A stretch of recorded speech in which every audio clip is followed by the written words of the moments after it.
Gracias, secretario. Entonces pasamos a poner en consideración el articulado.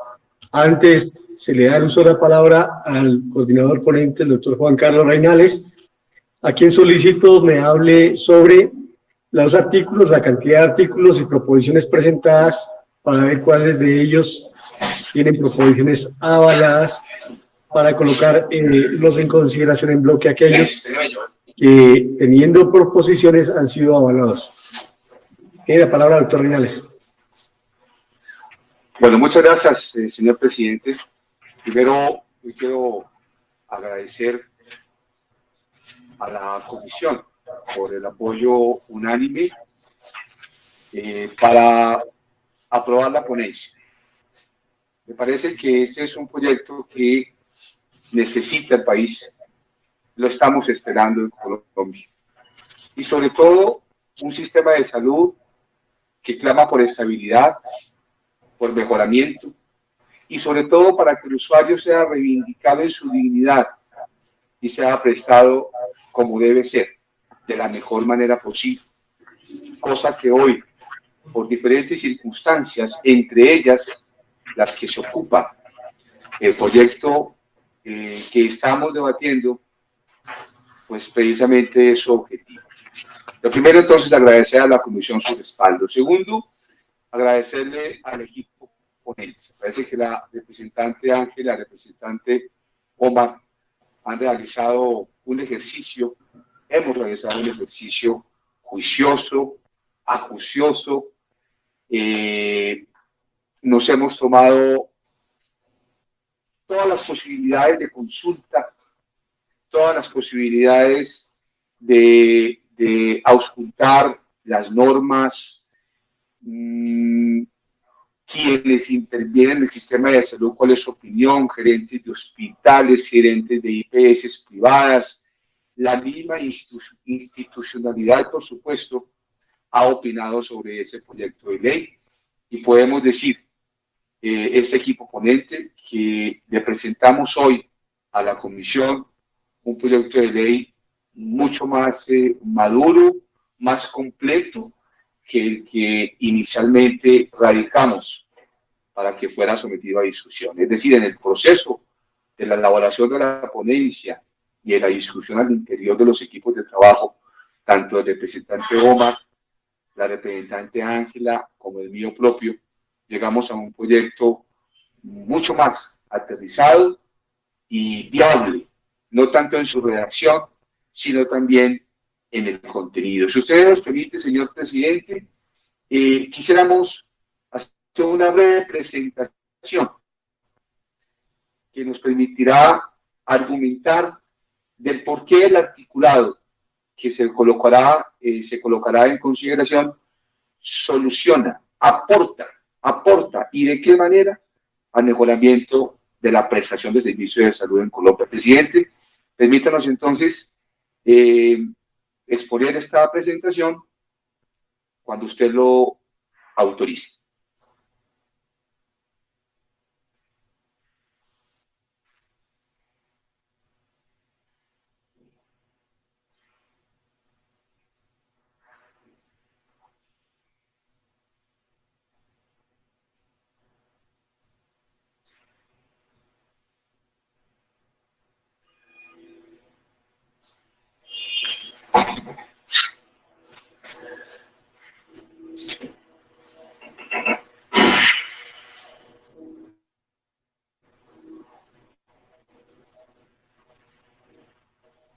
¿De acuerdo? ¿Tiene la presentación? Perfecto. Muy bien.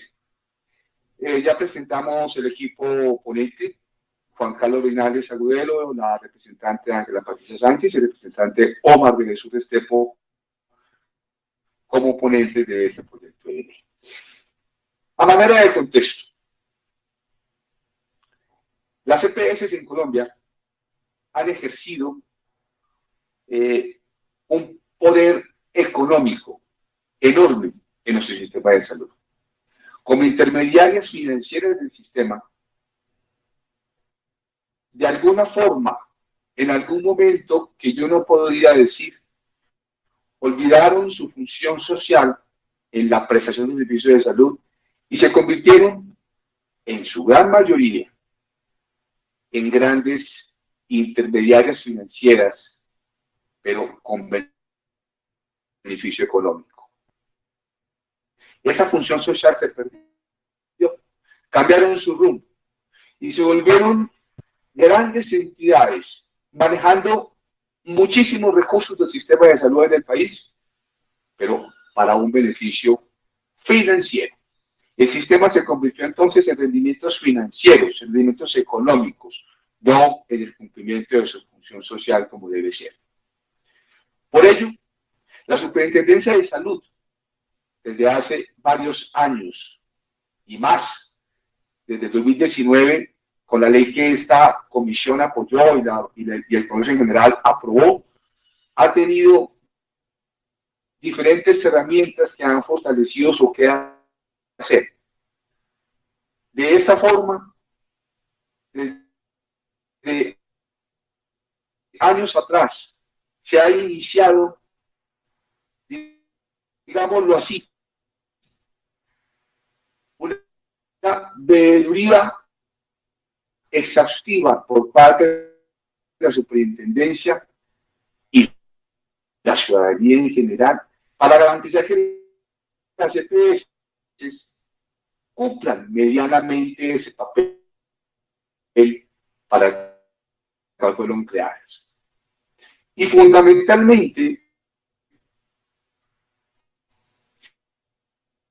en un tema que es muy sensible para los hospitales públicos y las IPS privadas también, y es el pago de los servicios prestados por parte de ellos. Es así que nuestra red hospitalaria, tanto pública como privada, ha tenido desde el mismo momento en que las EPS empezaron a ejercer su papel de intermediación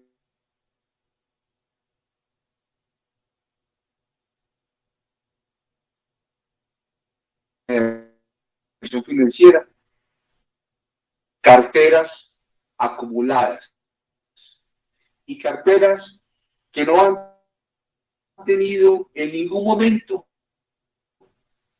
una forma de saneamiento total. Y ha habido diferentes circunstancias. Las glosas que las EPS les colocan a nuestros hospitales públicos, a las IPS privadas, la circular 030 de la Superintendencia de Salud pretendió subsanar este problema, situación que hoy, 7 años después, se ha agudizado. Pareciera que esas carteras se acrecienten precisamente por el no pago de las mismas. Y la situación es muy sencilla, está completamente leída y diagnosticada.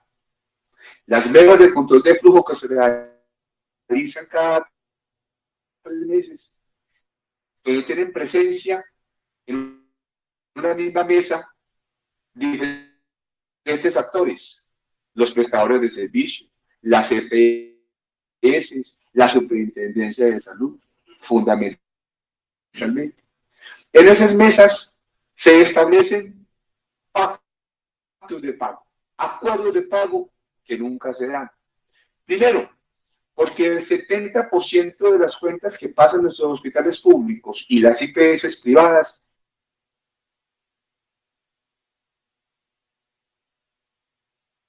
anteriores en esta comisión, cosa que no repetiremos, demostramos cómo el 80% de la cartera de los hospitales públicos son de cuentas por cobrar. ¿Qué quiere decir? Que vivimos, perdónenme la expresión, de las migajas del rico pulón que caen de la mesa y de lo que las EPS les quieren pagar a su voluntad. Peor aún, cuando revisábamos en ese entonces las edades de las carteras de nuestros hospitales públicos, nos encontrábamos con que tenemos carteras de 360 días. 360 días. ¿Cómo un hospital público puede sobrevivir ante semejante desfinanciación? El gobierno nacional, comprendiendo y reconociendo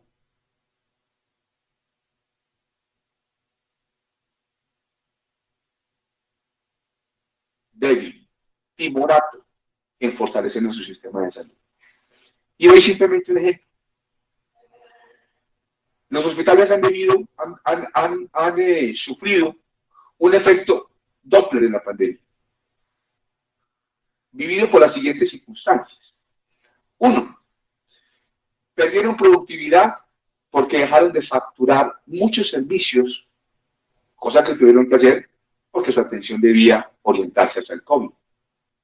Por tal razón, dejaron de producir recursos. A pesar del pago de cartera, no siguieron, no se desatrasaron en esa cartera morosa que tienen con nuestros hospitales públicos. Y tercero, el decreto 538, sus artículos 2 y 3, fue nefasto para nuestro sistema y nuestros hospitales en general, particularmente con ellos.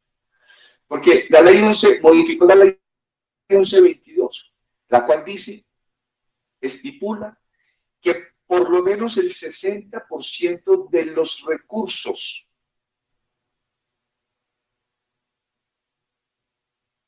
del área pública. El decreto 538, los artículos 2 y 3, lo deroga. Quita esta barrera protectora para nuestros hospitales y le permite a las EPS contratar con los privados las diferentes actividades de salud. Esto no solamente agudiza la integración vertical, fenómeno que sabemos todos que tenemos en Colombia en el sistema de salud, sino que agudiza la crisis financiera de los hospitales. Con este contexto, queremos presentarles el equipo ponente, el representante Ángel, el representante Omar y quien les habla, unos datos conocidos ya por todos ustedes, pero que queremos hoy dejarlos en nuestra retina para que veamos la magnitud del problema que tenemos hoy en términos de financiación de nuestra red hospitalaria pública y de la IPS privada, que vale decir, la deuda de las EPS es un 50% más a las IPS privadas que a las IPS públicas. Y claro, yo soy un defensor total y completo de las IPS públicas, de nuestra red hospitalaria pública, por lo podemos olvidar la iniciativa privada. ¿Qué es una IPS privada? ¿Qué es una clínica? Pues es un grupo de profesionales, de diferentes profesionales de la salud, que reúnen sus capitales con esfuerzo, con deudas, entre otras cosas, y con su patrimonio, y lo invierten en una clínica con diferentes actividades en el sistema de salud. Imágenes diagnósticas, clínicas de fracturas, sistemas de laboratorio. Y no es justo que las EPS quiebren estas empresas que se han formado con esfuerzo de los mismos trabajadores de la salud. Muy bien, miremos esta diapositiva. Esta diapositiva es absolutamente eficiente. Es la cartera nacional de las EPS que se encuentran en liquidación o en algún proceso de liquidación con las instituciones públicas y privadas prestadoras de servicios de salud. Me explico. La acción de la superintendencia al ver lo que decíamos ahorita, una cartera quedada cada vez más impagable, acumulativa, una circular 030 del 2013 que todo el mundo se la pasa por la faja, que no se cumple y que va dejando a nuestros hospitales cada vez más y más y más desfinanciados. Entonces, en una de sus acciones, empezó a implementar medidas de vigilancia especial y o liquidación de las EPS que definitivamente, por el incumplimiento de sus indicadores de insolvencia y su mala prestación de servicio, no cumplieran como tenía que ser. Y entraban, por supuesto, como dice la norma, en causal de liquidación. Pues bien, hoy, el total de la cartera es de 3 billones de pesos. De esos 3 billones de pesos, 811.000 es a la red hospitalaria pública y 2.2 billones a las IPS privadas. Bien. Siguiente diapositiva, por favor.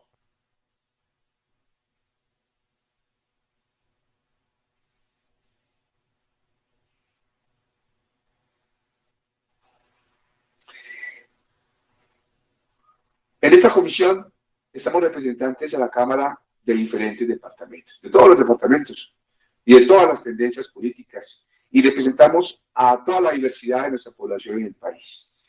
Yo quiero que aquí revisemos todos cómo nos encontramos nuestros propios departamentos, los departamentos a los que representamos nosotros, cómo están hoy en términos de cartera, con las EPS que se encuentran hoy bajo alguna medida especial de vigilancia. Estos datos son con corte al año 2019. Y quiero mencionar aquí lo siguiente. Las EPS que se encuentran hoy en proceso de liquidación, como Saludcop, como Café Salud, entre otras, están en ese proceso. Y ese proceso, en el caso, por ejemplo, de Saludcop, que está desde el año 2015, lleva 5, casi 6 años, durante los cuales los hospitales públicos y las IPS privadas no han visto una disminución sensible de su cartera. Ninguna. Claro, porque el proceso de liquidación está reglado por el derecho privado y ellos tienen todo un procedimiento a seguir. Tienen que vender sus activos y tienen que sanear no solamente las deudas y las acreencias con los de la hospitalaria pública y privada, sino pues, con otros proveedores. Y la ley les permite a ellos tener una discrecionalidad. Una vez vuelvan líquidos sus activos, el pago de las diferentes acreencias. Digamos que esa platica, en muchos casos de nuestros hospitales públicos e IPS que ya se fueron a la quiebra, pues han tenido que castigar, provisionar en muchos casos y desentenderse de ella porque ya son carteras impagables. Y lo son porque el Estado no puede asumir las deudas de entes privados como las EPS, excepto Caprecom. Caprecom tuvo por lo menos un alivio importante por parte del Estado por ser de naturaleza pública, más no es el caso de las EPS liquidadas.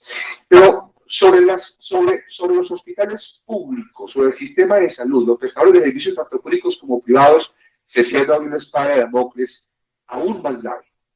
Y es que hoy la Superintendencia de Salud tiene en la mira cerca de 19 EPS que se encuentran bajo alguna medida especial de vigilancia y están muy cerca, a portas, déjenme esta diapositiva aquí por favor, Estefanía, a portas de ser liquidadas.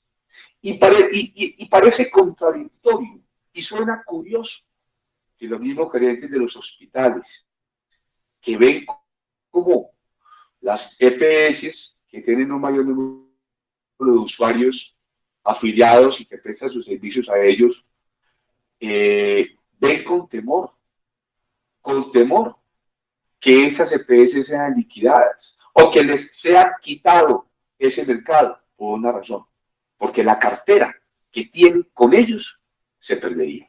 Y porque hoy el Estado no cuenta con ningún seguro, con ninguna regulación que permita hasta el momento que esta cartera sea recuperable. Simple y sencillamente se deja, como el ejemplo que decía ahora de Saludcop, que lleva cerca de 6 años en liquidación, se deja allí a que sea el derecho privado que en su procedimiento y luego en su sana voluntad, esas EPS de liquidación paguen las creencias a nuestra hospitalaria pública e IPS privadas.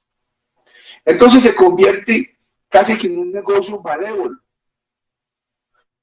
precisamente porque esas EPS se quiebran por dentro y quienes pagan finalmente los platos rotos, como decimos de manera coloquial, pues son, por un lado, la red hospitalaria pública y privada, y por otro lado, los usuarios. De ello nos ocuparemos más adelante.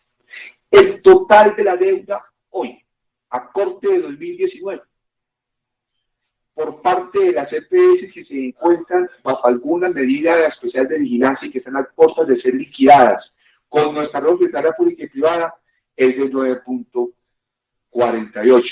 Ahí está en la diapositiva. Pongámosle 9.5 billones de pesos. Billones de pesos.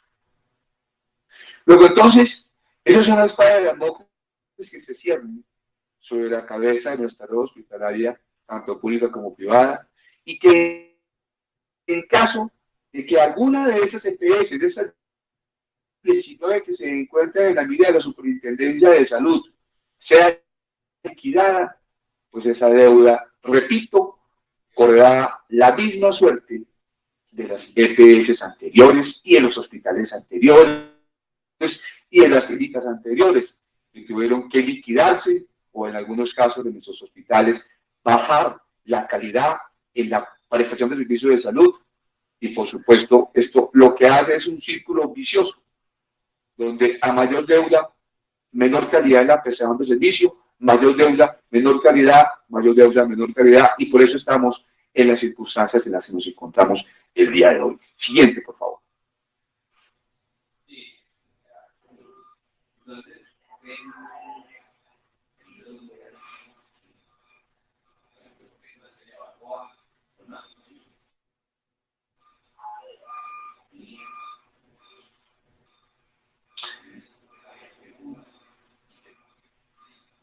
Muy bien, pasemos a estas diapositivas un poco rápido.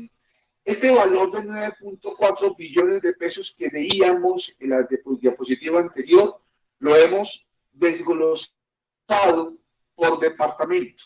Y ahí nos encontramos nosotros con el nuestro. Con el nuestro. Amazonas, Antioquia, Caldas, Risaralda, mi departamento, Bolívar, Boyacá, Córdoba, Chocó. Revisen ustedes la cantidad de deudas que tienen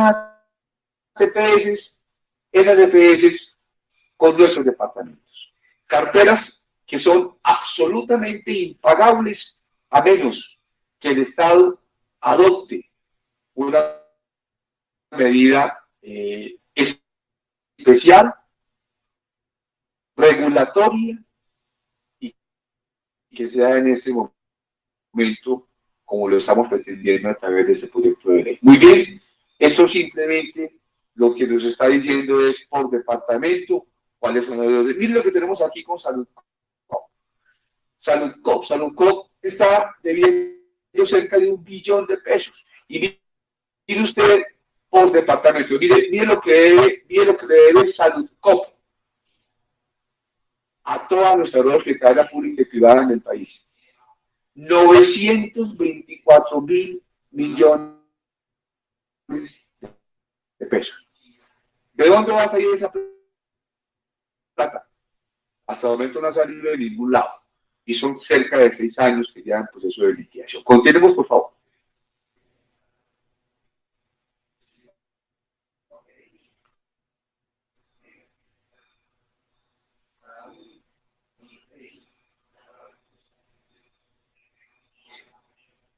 Secretario, colabóreme ahí, por favor, con la parte técnica para que pasemos las diapositivas.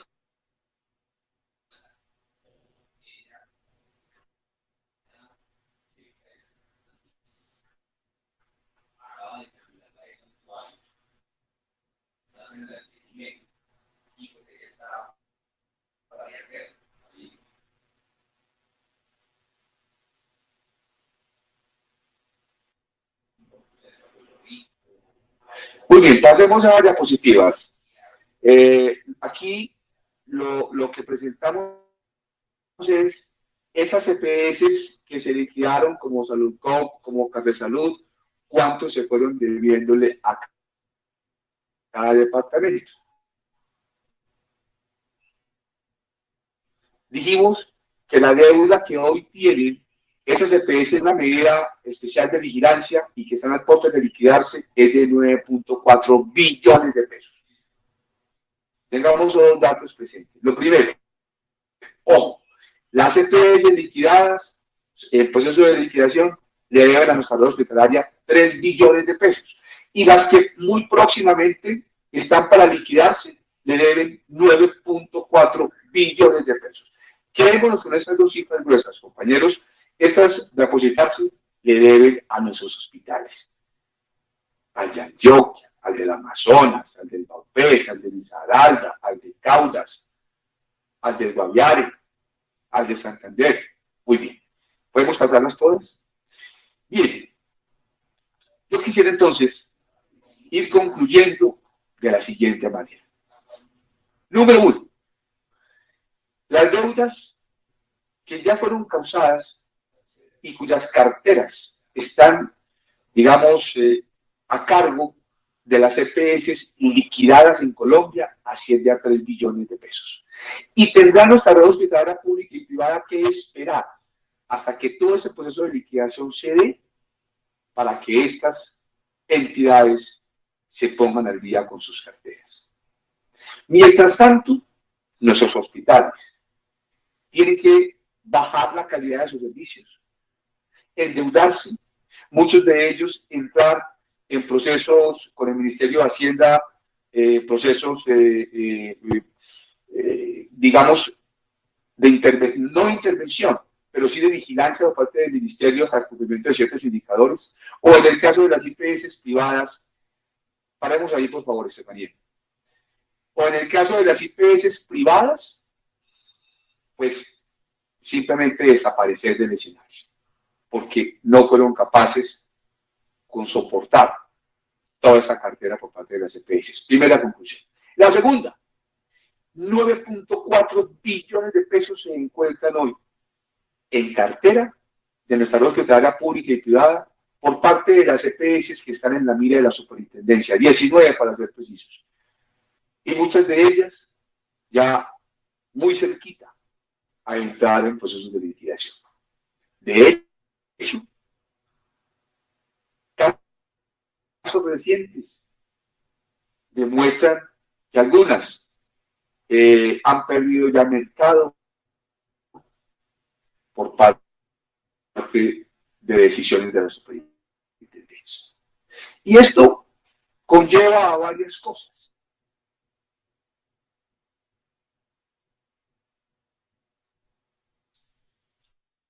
Claro, la superintendencia está en el cumplimiento de su deber.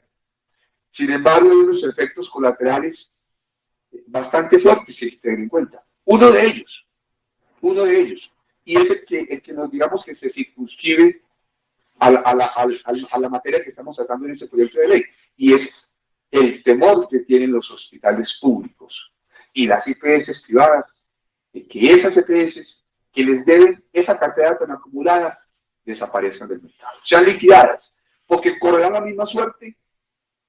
Tercera conclusión, tenemos que hacer algo.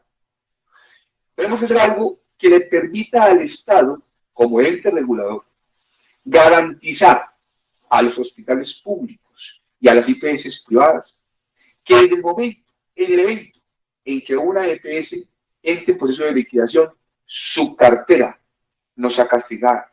Alguien la tiene que pagar. Que alguien la tenga que pagar.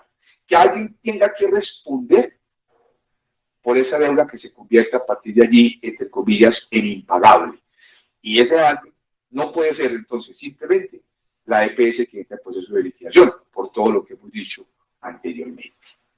Es allí entonces, compañeros de la Comisión Séptima, quienes nos están siguiendo hoy en este importantísimo debate de la Comisión, es allí donde el proyecto de ley que estamos colocando en consideración entra a aportar a la solución. Si nosotros le descontáramos un 3%, 3 puntos, hicimos el cálculo con ellos, 3 puntitos nada más, a las EPS de lo que ellos reciben por concepto de administración, ¿qué podría pasar? Y si esa plática se guardase en un sitio particular y específico, para que si esa EPS entra en un proceso de liquidación, desde allí se le pague a nuestros hospitales, a las EPS privadas. ¿Qué puede pasar? Sería una solución. Veamos. Las EPS reciben por ley hasta el 10% de los recursos de la unidad de pago por capitación. Hasta el 10%. Quiere decir que anualmente se le están girando a las EPS, por favor démoslo allí, a las EPS se le están girando hasta el 10% de los recursos de la unidad de pago por capitalización. Decía un compañero hace unos días de la comisión, doctora representante Gómez, claro, si le da la posibilidad de hasta, pues se toman hasta el hasta. Es más, y lo puedo decir también, bueno, no digo el nombre, nos reservamos para su momento. Algunas EPS les pagan sobrecosto. Es decir, un porcentaje adicional a esos 10. En el año 2018, el régimen subsidiado, es decir, las EPS del régimen subsidiado de salud recibieron por concepto de administración 19.4 billones de pesos. Y las EPS del régimen contributivo, 20.8 billones de pesos. Es allí donde nosotros pensamos que si de este porcentaje de administración se reservan 3 puntos al régimen contributivo y 1 punto al régimen subsidiado, y se constituye con esos recursos un fondo que hemos denominado fondo de salvamento, o pudiese tener cualquier nombre, un fondo que funcione como un seguro, que funcione como un colchón, que funcione como un ahorro, para que cuando esas EPS desaparezcan del mercado, sencillamente desde allí, desde esta plata, sin que ellas tengan nada que ver, se les paguen las carteras a nuestra lotería pública y privada. Pero tenemos las cifras también para el año 2019 y son muy similares. Lo que quiere decir que de estos recursos pueden perfectamente salir los dineros para ese fondo de salvamento. Aquí tenemos los datos: 21.9 billones de pesos en régimen subsidiado, 22.3 billones de pesos para el régimen. Doctor Reinales, le agradecería que, por favor, controlar el tiempo, por cuanto hemos avanzado ya mucho en la sesión. Necesitamos ver otros proyectos. Gracias.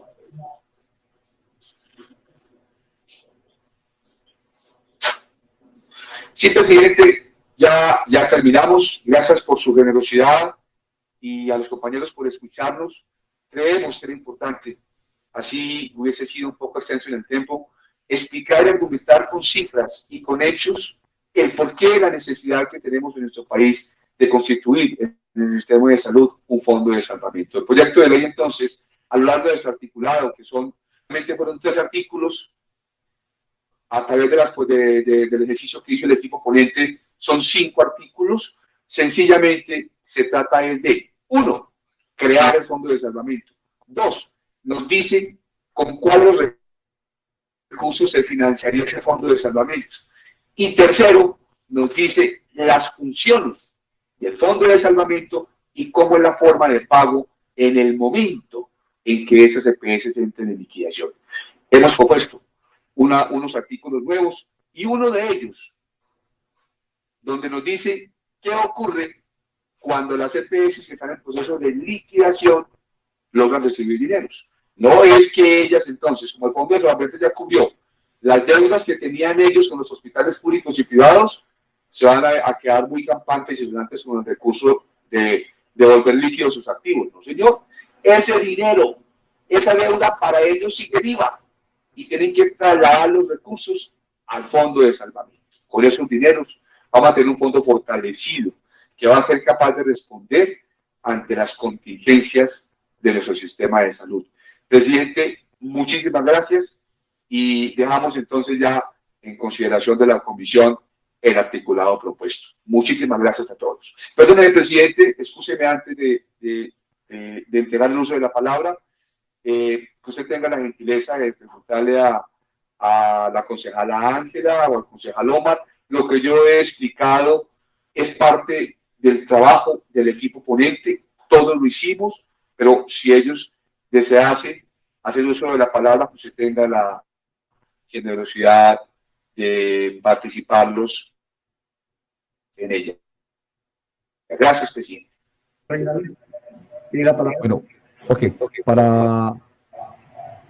para comentar la proposición de la representante Norma.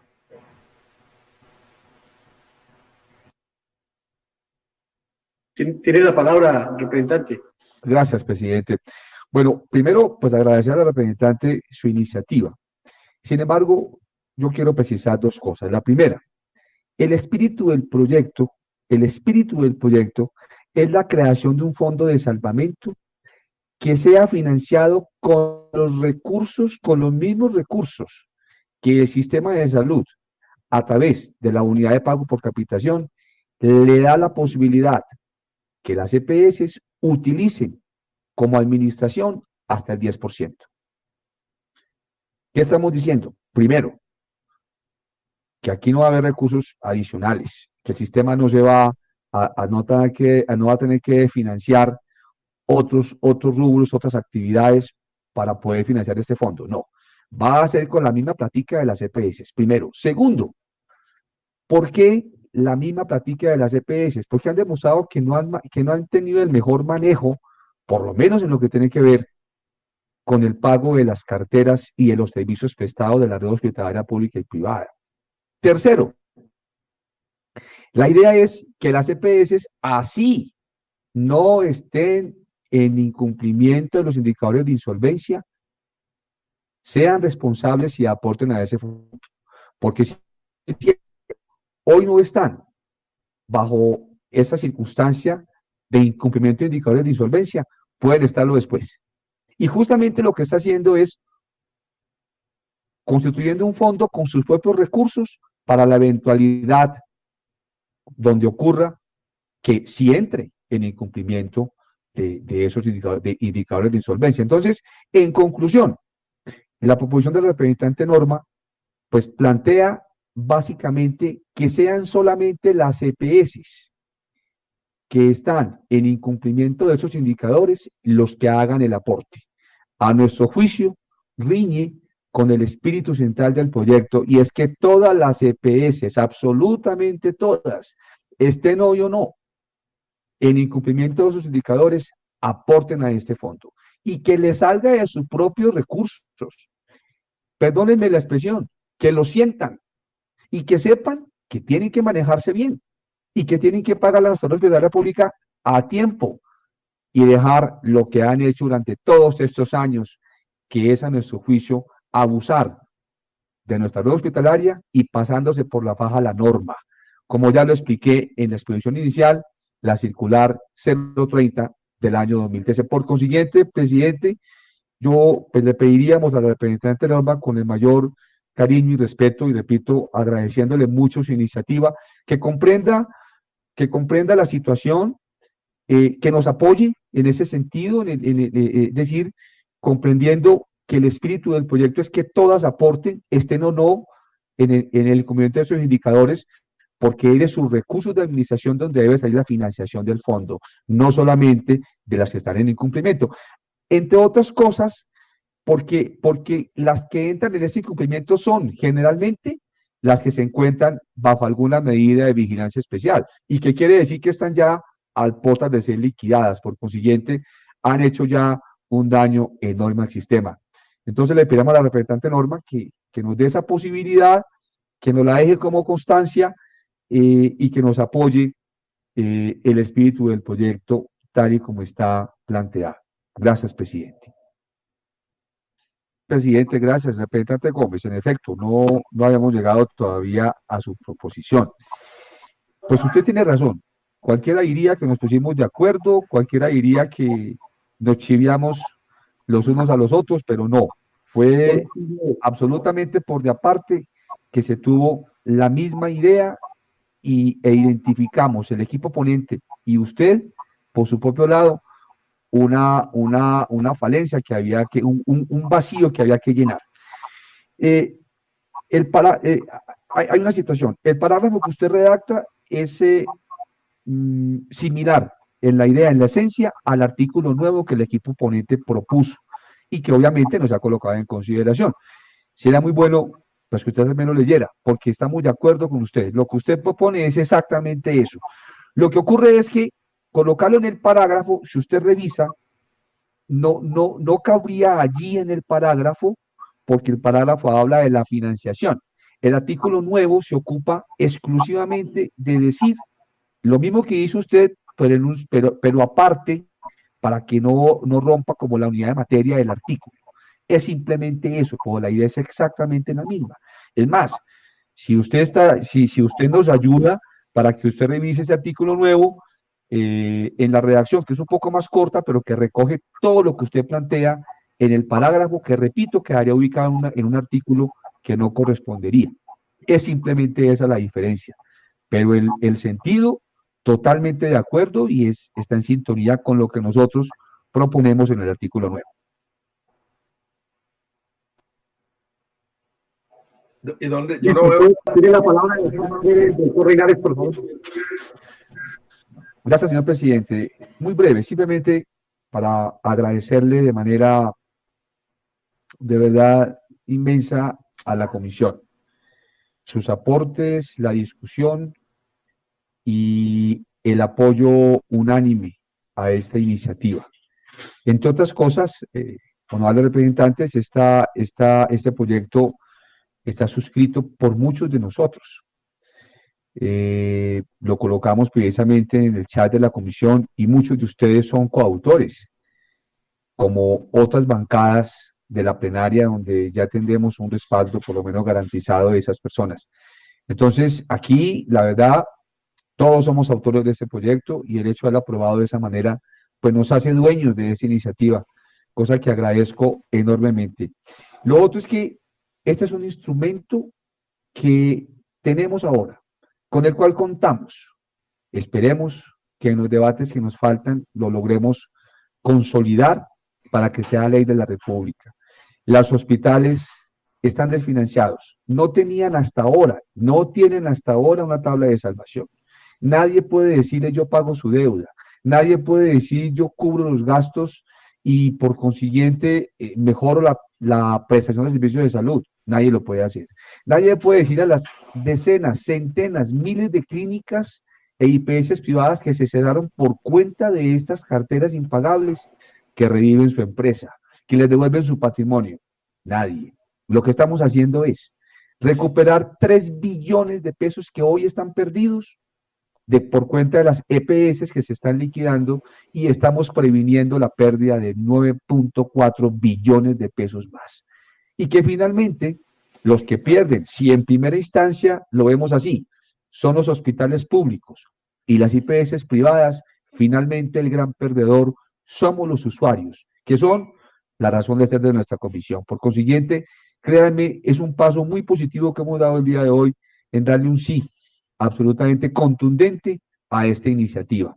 Finalizo diciéndoles que, si me lo permiten, representante Ángela, representante Omar, como equipo ponente, desde mañana mismo empecemos a llamar a los equipos de la representante Norma, el representante Gómez, el representante Acosta, que presentaron proposiciones, el representante Toro, y que empecemos a hacer los ajustes para esa segunda ponencia y que ese sea un proyecto que llegue a plenaria con mucha fortaleza, con todos los blancos cubiertos y muy decidido a ser ley de la República. Gracias, señor presidente.